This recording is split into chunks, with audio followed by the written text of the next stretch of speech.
नमस्ते। आज जानो ज्योतिष में हम आपको बताएंगे जन्म कुंडली के 9वें भाव में सूर्य का प्रभाव। सन इन द 9th हाउस, नवम भाव, जिसे हम धर्म भाव या भाग्य स्थान भी कहते हैं। ये कुंडली का एक बेहद दिलचस्प और कह सकते हैं महत्वपूर्ण हिस्सा है ना? ये सिर्फ मतलब किस्मत से ही नहीं जोड़ा है, बल्कि इसमें उच्च शिक्षा, आध्यात्मिकता, लंबी यात्राएं, फिलॉसफी यानी दर्शन शास्त्र, नैतिकता और यहाँ तक कि पिता से संबंध, ये सब चीजें शामिल हैं।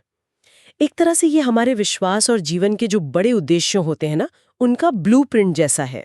बिल्कुल सही कहा आपने। यह हमारी सोच की ऊंचाई, हमारे आदर्शों का स्थान है। और सूर्य, जिसे हम ग्रहों का राजा मानते हैं, वो हमारे आत्मविश्वास, हमारे अहम यानी ईगो, ऊर्जा, नेतृत्व क्षमता और जीवन शक्ति का प्रतीक है। और हाँ, सूर्य को पिता का कारक ग्रह भी माना गया है। मतलब पिता से जुड़े विषयों को ये प्रभावित करता है। तो मुद्दा ये उठता है कि जब सूर्य जैसा प्रभावशाली, इतना तेजस्वी ग्रह इस भाग्य, ज्ञान और विश्वास के स्थान यानी नवम भाव में बैठता है, तो होता क्या है? ये स्थिति व्यक्ति के पूरे जीवन दर्शन को, उसकी किस्मत को, उसके आध्यात्मिक सफर को कैसे आकार देती है? इस पर आज थोड़ा गहराई से विचार करते हैं। हाँ, जरूर। तो शुरू करते हैं इस भाव की जो मूल प्रकृति है उससे। जब हम कहते हैं नवम भाव, तो किस्मत के अलावा और क्या-क्या चीजें इसके दायरे में आती हैं? इसकी अहमियत क्या है असल में? देखिए, नवम भाव सिर्फ लक या किस्मत नहीं है। ये उससे कहीं ज्यादा गहरा है।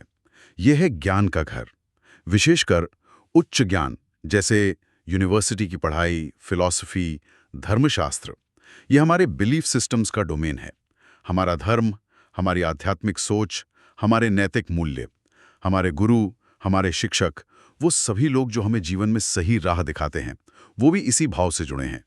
फिर लंबी दूरी की यात्राएं, खासकर विदेश यात्राएं, विदेशों से संबंध, और तो और देश का कानून मतलब लॉ, वो भी इसी भाव के अंदर आता है। तो यहाँ जो भी ग्रह बैठेगा, वो सीधे सीधे व्यक्ति की सोच के दायरे को, उसके आदर्शों को और जीवन को देखने के उसके नजरिए को प्रभावित करेगा ही करेगा। समझ गई। ये तो काफी विशाल कैनवस है। अब इस कैनवस पर जब सूर्य अपनी पूरी शक्ति और रोशनी के साथ आता है, तो क्या चित्र बनता है? क्या ये व्यक्ति को सीधे ज्ञान की खोज में लगा देता है? अक्सर हाँ, सूर्य की प्रकृति ही है रोशनी देना, चीजों को स्पष्ट करना। तो नवम भाव में आकर सूर्य व्यक्ति के अंदर ज्ञान की एक तेज प्यास जगाता है। एक अंदरूनी खोज शुरू हो सकती है कि भाई, जीवन का अर्थ क्या है, मैं यहाँ क्यों हूँ, मेरा परम उद्देश्य क्या है। ऐसे लोग आमतौर पर ब्रह्मांड के रहस्यों को, जीवन के गहरे सच को समझने की कोशिश करते हैं और अपने जीवन को एक ऊंचा अर्थ देना चाहते हैं। उनके विश्वास, उनकी मान्यताएं बहुत मजबूत हो सकती हैं। लेकिन यहाँ एक दिलचस्प बात है, सूर्य अहम का भी कारक है। तो ज्ञान के साथ साथ अपने विश्वासों पर एक तरह का गर्व, एक सख्ती भी आ सकती है। वो अपने सिद्धांतों पर एकदम अडिग रह सकते हैं। जैसे कोई वकील कानून के हर शब्द का पालन करे या कोई जज न्याय के लिए डट जाए। हाँ हाँ, या फिर कोई धर्मगुरु। बिल्कुल। या कोई धर्मगुरु अपने शास्त्रों की व्याख्या पर अटल रहे। इन सब में अक्सर सूर्य के नवम भाव का प्रभाव देखा जा सकता है। ज्ञान भी है और उस ज्ञान पर दृढ़ विश्वास भी। तो अगर हम सामान्य प्रभाव की बात करें, जब सूर्य की ये ऊर्जा नवम भाव के विषयों, ज्ञान, विश्वास, यात्रा, पिता, भाग्य, इनसे मिलती है, तो क्या ये हमेशा एक पॉजिटिव दिशा में ही जाता है या इसमें कुछ जटिलताएं भी हैं? देखिए, ज्यादातर मामलों में इसका प्रभाव सकारात्मक ही होता है, अच्छा ही होता है। सूर्य यहाँ व्यक्ति को उच्च शिक्षा लेने, अलग अलग दर्शनों को पढ़ने समझने के लिए प्रेरित करता है। एक तरह से ये आत्म साक्षात्कार या सेल्फ रियलाइजेशन की यात्रा की शुरुआत हो सकती है। वो अपने ज्ञान का इस्तेमाल करके समाज में कुछ अच्छा करना चाहते हैं, अपना योगदान देना चाहते हैं। लेकिन इसकी जटिलता यह है कि सूर्य अहम मतलब ईगो और अधिकार, अथॉरिटी, उसका भी प्रतीक है। तो जब ये विश्वास के घर में आता है, तो व्यक्ति के विश्वास बहुत पक्के हो जाते हैं। कभी कभी इतने पक्के कि वो दूसरे की सुनने को तैयार ही ना हो। अच्छा। हाँ, उन्हें लग सकता है कि जो वो जानते हैं वही अंतिम सत्य है। इसी वजह से वो अपने विश्वासों के लिए अपने पिता से भी टकरा सकते हैं, क्योंकि सूर्य पिता का कारक है और नौवां भाव भी पिता से जुड़ा है। हाँ, ये कनेक्शन तो है। बिल्कुल। या फिर किसी भी अथॉरिटी फिगर को चैलेंज कर सकते हैं जो उनकी सोच से अलग हो। ये मैं सही हूं वाली भावना थोड़ी हावी हो सकती है। ये तो एक महत्वपूर्ण बारीकी है, ज्ञान और अहम का संतुलन। चलिए इसके प्रभाव को कुछ खास क्षेत्रों में थोड़ा और विस्तार से देखते हैं। सबसे पहले उच्च शिक्षा और बुद्धि पर इसका क्या असर होता है, क्योंकि नवम भाव सीधे तौर पर हायर एजुकेशन से जुड़ा है। बिल्कुल। इस स्थिति वाले लोग अक्सर लाइफ लॉन्ग लर्नर्स होते हैं, मतलब उनकी सीखने की इच्छा कभी कम नहीं होती। उन्हें फिलॉसफी, थियोलॉजी, लॉ, हिस्ट्री जैसे विषयों में गहरी रुचि हो सकती है, जहां मतलब डीप स्टडी की ज़रूरत होती है। वो उच्च शिक्षा में रिसर्च में बहुत अच्छा कर सकते हैं, पीएचडी या दूसरी एडवांस डिग्रीज हासिल कर सकते हैं।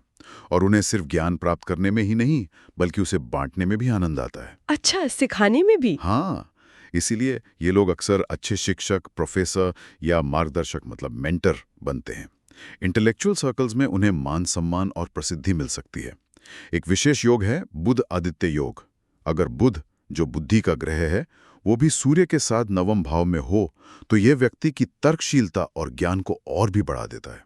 ऐसा व्यक्ति किसी बड़ी शैक्षणिक या धार्मिक संस्था का प्रमुख भी बन सकता है। उनकी बुद्धि और ज्ञान उनके लिए सफलता और सम्मान के दरवाजे खोलते हैं। ये तो शिक्षा और बुद्धि की बात हुई, लेकिन नवम भाव धर्म और आध्यात्म का भी स्थान है। तो सूर्य यहाँ व्यक्ति के विश्वास, उसकी स्पिरिचुअलिटी और नैतिकता को कैसे प्रभावित करता है? क्या वो ज्यादा धार्मिक हो जाते हैं? हाँ, आध्यात्मिक या धार्मिक कार्यों की तरफ एक स्वाभाविक और मजबूत खिंचाव रहता है। ये जरूरी नहीं कि वो किसी पारंपरिक धर्म की रीतियों को ही माने, लेकिन जीवन के गहरे अर्थ, एक हायर पर्पस की तलाश उनके लिए बहुत महत्वपूर्ण होती है। वो ज्ञान योग, ध्यान योग या धार्मिक ग्रंथों के अध्ययन के माध्यम से मुक्ति या एनलाइटनमेंट की तलाश कर सकते हैं। तीर्थ यात्राएं करना, अलग अलग संस्कृतियों के धार्मिक स्थलों पर जाना, ये सब उन्हें आकर्षित कर सकता है। गुरुओं या आध्यात्मिक मार्गदर्शकों से मार्गदर्शन प्राप्त करना उनके जीवन का एक अहम हिस्सा हो सकता है। शायद सबसे महत्वपूर्ण बात यह है कि उनका नैतिक चरित्र, उनका मॉरल कंपास आमतौर पर बहुत स्ट्रांग होता है। अच्छा। हाँ, वो न्याय, सच्चाई और ईमानदारी के पक्षधर होते हैं। उनके कर्म सिर्फ अपने लिए नहीं होते, बल्कि एक ऊंचे उद्देश्य से प्रेरित होते हैं। इसीलिए लोग उन पर विश्वास करते हैं और वो आध्यात्मिक और नैतिक मामलों में प्राकृतिक रूप से मार्गदर्शक बन जाते हैं। कभी-कभी ये लोग समाज में स्पिरिचुअल लीडर के तौर पे भी उभर सकते हैं। आपने शुरू में लंबी यात्राओं का भी जिक्र किया था, जो नवम भाव से जुड़ी हैं। तो क्या सूर्य यहाँ विदेश यात्रा या दूर के सफर को भी बढ़ावा देता है? हाँ, इसका असर यात्राओं पर भी पड़ता है। ये स्थिति व्यक्ति को विदेश यात्राओं का शौकीन बना सकती है। लेकिन ये सिर्फ मतलब हॉलिडे ट्रिप्स नहीं होती अक्सर। अच्छा, मतलब मकसद होता है कोई? हाँ, अक्सर इन यात्राओं के पीछे कोई बड़ा मकसद होता है, जैसे उच्च शिक्षा के लिए जाना, किसी नई संस्कृति को गहराई से समझना, कोई आध्यात्मिक खोज करना या फिर अपने काम के सिलसिले में जाना। अलग अलग देशों, लोगों और विचारधाराओं से मिलकर उनका दृष्टिकोण और भी व्यापक होता है, उनकी सोच खुलती है। कुछ मामलों में ये विदेश में जाकर बसने की संभावना भी दर्शाता है, जहां उन्हें नए संसाधन और अवसर मिल सकते हैं। तो यात्राएं उनके जीवन का एक महत्वपूर्ण हिस्सा बन सकती हैं, जो उनके ज्ञान और अनुभव के खजाने को भरपूर करती हैं। और वो पहलू जो आपने पिता के साथ संबंध का बताया था, क्योंकि सूर्य भी पिता का कारक है और नवम भाव भी पिता से संबंध रखता है, ये थोड़ा जटिल लगता है। इस पर थोड़ा और प्रकाश डालिए। ये वाकई एक महत्वपूर्ण और थोड़ा सेंसिटिव पॉइंट है, क्योंकि सूर्य और नवम भाव दोनों ही पिता से जुड़े हैं। इसलिए यहाँ सूर्य की स्थिति पिता के साथ रिश्ते और पिता के जीवन पर गहरा असर डालती है। अगर सूर्य अच्छी स्थिति में है, जैसे अपनी उच्च राशि मेष में हो या अपनी ही राशि सिंह में हो या शुभ ग्रहों जैसे गुरु से दृष्ट हो, तो पिता एक ज्ञानी, दार्शनिक, आध्यात्मिक, समाज में सम्मानित या सरकारी उच्च पद पर आसीन व्यक्ति हो सकते हैं। अच्छा। हाँ, ऐसे पिता बचपन से ही बच्चे को अच्छे संस्कार, उच्च आदर्श और ज्ञान देते हैं और उनके लिए एक प्रेरणा स्रोत बनते हैं। रिश्ता सम्मानपूर्ण होता है। लेकिन अगर सूर्य कमजोर या पीड़ित हो, जैसे नीच का हो तुला राशि में, या शनि, राहु, केतु जैसे अशुभ ग्रहों के साथ हो या उनसे दृष्ट हो, तो इसके विपरीत परिणाम देखने को मिल सकते हैं। जैसे पिता के स्वास्थ्य में समस्याएं आ सकती हैं, उन्हें जीवन में संघर्ष या नुकसान का सामना करना पड़ सकता है, या फिर व्यक्ति का अपने पिता के साथ वैचारिक मतभेद मतलब आइडियोलॉजिकल डिफरेंसेस बहुत ज्यादा हो सकता है। उनके बीच दूरियां बढ़ सकती हैं। व्यक्ति अपने विश्वासों को लेकर पिता का सख्त विरोध भी कर सकता है। खासकर अगर पिता परंपरावादी हो और व्यक्ति नए विचारों वाला हो। ओह, और अगर सूर्य बहुत ही अशुभ स्थिति में है तो पैतृक संपत्ति मिलने में भी बाधा आ सकती है या व्यक्ति उससे वंचित रह सकता है। तो पिता के साथ संबंध इस स्थिति में सूर्य की शक्ति, शुभता और पीड़ा पर काफी हद तक निर्भर करता है। तो अगर हम इस सब को समेटें, जब सूर्य यहाँ शुभ स्थिति में हो तो मुख्य रूप से क्या-क्या अच्छे परिणाम देखने को मिलते हैं? जब सूर्य शुभ हो तो ये स्थिति काफी फायदेमंद हो सकती है। हाँ। मुख्यतः ये चीजें दिखती हैं। पहला, भाग्य का साथ और समृद्धि। हम्म। ऐसे लोगों को अक्सर लकी माना जाता है। मुश्किल परिस्थितियों में भी उन्हें कोई ना कोई रास्ता मिल जाता है। हाँ। आर्थिक स्थिति आमतौर पर मजबूत रहती है और समय के साथ बेहतर होती है। स्वास्थ्य भी अधिकांशतः अच्छा रहता है। दूसरा, सम्मान और अच्छा चरित्र। हाँ। उनका स्वभाव अच्छा होता है। वो मददगार, उदार और न्यायप्रिय होते हैं। इस वजह से उन्हें समाज में अच्छी प्रतिष्ठा और सम्मान मिलता है।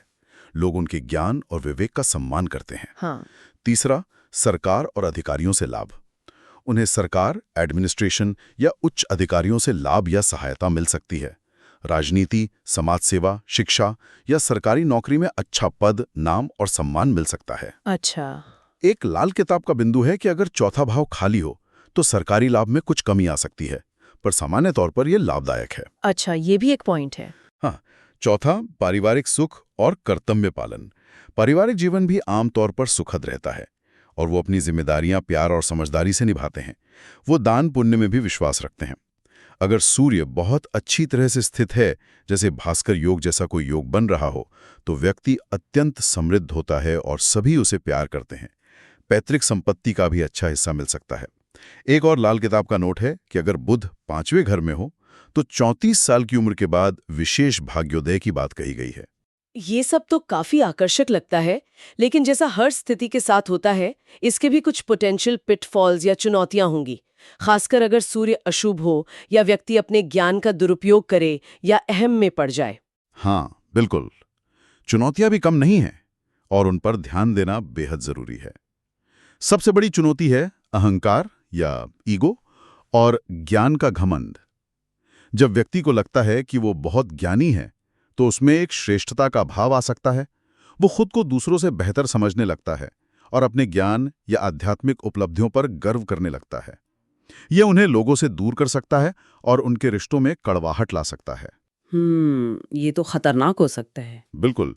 दूसरी बड़ी समस्या है कट्टरता, डॉगमेटिज्म।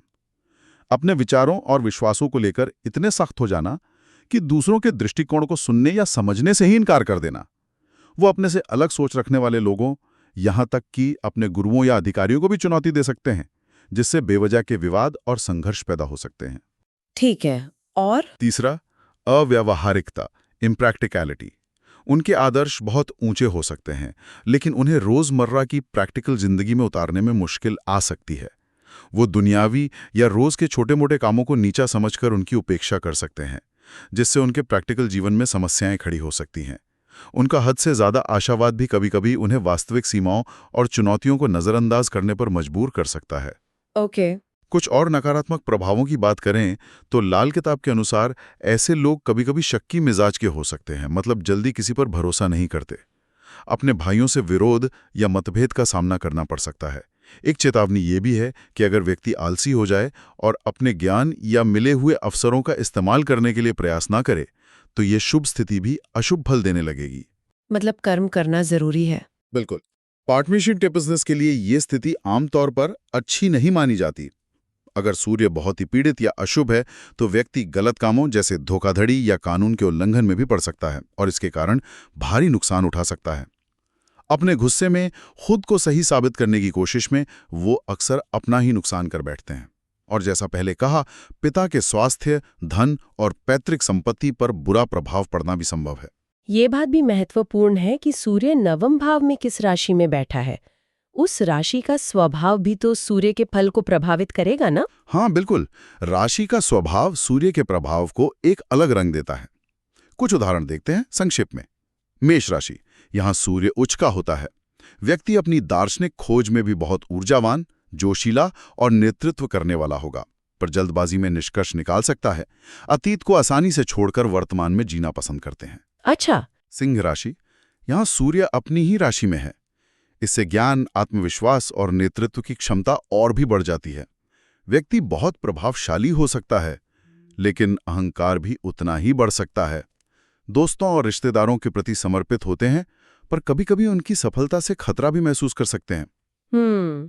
धनु राशि, सैजिटेरियस, ये नवम भाव की ही स्वाभाविक राशि है, इसलिए ये एक बहुत ही नेचुरल फिट है। सूर्य यहाँ उच्च ज्ञान, अध्यात्म, नैतिकता और यात्रा की प्रवृत्तियों को और भी बढ़ा देता है। व्यक्ति सही मायने में जीवन भर कुछ न कुछ सीखता रहता है। ये तो बहुत अच्छी स्थिति लगती है। हाँ, काफी अच्छी है। तुला राशि, यहाँ सूर्य नीच का मतलब कमजोर हो जाता है। व्यक्ति शांत और सहयोगी हो सकता है, सामाजिक न्याय में रुचि रख सकता है, लेकिन आत्मविश्वास की कमी हो सकती है।